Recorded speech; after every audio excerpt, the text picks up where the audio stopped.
Assalamualaikum warahmatullahi wabarakatuh. Perkenalkan, nama saya Eka Oktavianti dengan NIM 12190907. Nama saya Melina Priani, NIM 12190026. Perkenalkan, saya Adinda Maisarah dengan NIM 12190187. Baiklah, di sini saya akan menjelaskan tentang illegal content. Introduction. Kemajuan teknologi informasi sekarang ini menyebabkan hampir semua aspek menjadi serba digital dan mampu membawa orang ke dunia bisnis yang revolusioner. Karena dirasakan lebih mudah, murah, praktis, dan dinamis memperoleh informasi. Di lain sisi, berkembang teknologi informasi menimbulkan aspek negatif sampai tahap mencemaskan dengan kekhawatiran pada perkembangan tindak pidana di bidang teknologi informasi yang berhubungan dengan cybercrime atau kejahatan dunia maya. Ada banyak jenis cybercrime seperti illegal content, data forgery, cyber espionage, cyber sabotage, dan extorting. Di Indonesia sendiri dibuat sebuah undang-undang yang dinamakan dengan Undang-Undang Informasi dan Transaksi Elektronika atau yang disebut dengan UU ITE. UU ITE tidak memberikan definisi mengenai cybercrimes, tetapi membaginya menjadi beberapa pengelompokan yang mengacu pada Convention on Cybercrime. Tindak pidana yang berhubungan dengan aktivitas ilegal yaitu distribusi atau penyebaran, transmisi, dapat diaksesnya konten ilegal yang terdiri dari kesusilaan pasal 27 ayat 1 UU ITE, perjudian pasal 27 ayat 2 UU ITE, penghinaan dan atau pencemaran nama baik pasal 27 ayat 3 UU ITE, pemerasan dan atau pengancaman pasal 24 ayat 4 UU ITE, berita bohong yang menyesatkan dan merugikan konsumen pasal 28 ayat 1 UU ITE, menimbulkan rasa kebencian berdasarkan SARA pasal 28 ayat 2 UU ITE, mengirimkan informasi yang berisikan ancaman kekerasan atau menakut-nakuti yang ditujukan secara pribadi pasal 29 UU ITE. Dengan cara apapun melakukan akses ilegal pasal 30 UU ITE. 3. Berinstruksi atau menyadap ilegal terhadap informasi atau dokumen elektronik dan sistem elektronik pasal 31 Undang-Undang 19/2016. Tindak pidana yang berhubungan dengan gangguan interferensi yaitu gangguan terhadap informasi atau dokumen elektronik, data interference, pasal 32 UU ITE. Gangguan terhadap sistem elektronik, sistem interference, pasal 33 UU ITE. Tindak pidana memfasilitasi perbuatan yang dilarang, pasal 34 ITE. Tindak pidana memalsukan informasi atau dokumen elektronik, pasal 35 UU ITE. Tindak pidana tambahan aksesorir, pasal 36 UU ITE, dan pemberatan terhadap ancaman pidana, pasal 52 Undang UU ITE. The theoretical basis. Cybercrime adalah semua tindakan ilegal yang ditujukan untuk menyerang sistem keamanan komputer dan data yang diproses oleh suatu sistem komputer.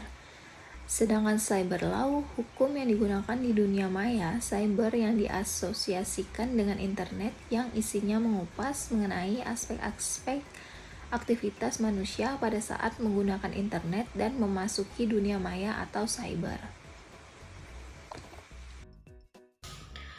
Di sini saya akan menjelaskan tentang motif illegal content, yaitu untuk kejahatan murni, menyerang individu, menyerang hak cipta, dan menyerang pemerintah.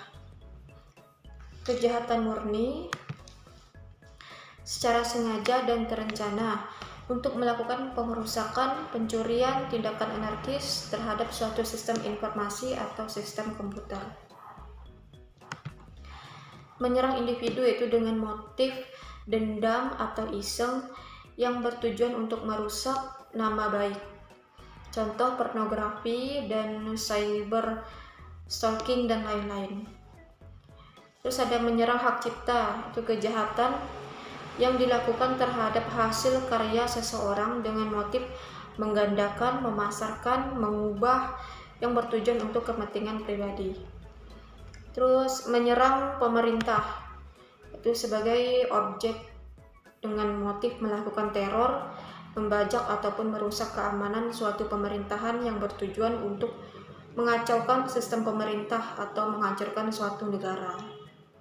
Terus ada penyebab terjadinya illegal content, ada akses internet yang tidak terbatas, mudah dilakukan dengan resiko keamanan yang kecil dan tidak diperlukan peralatan yang super modern.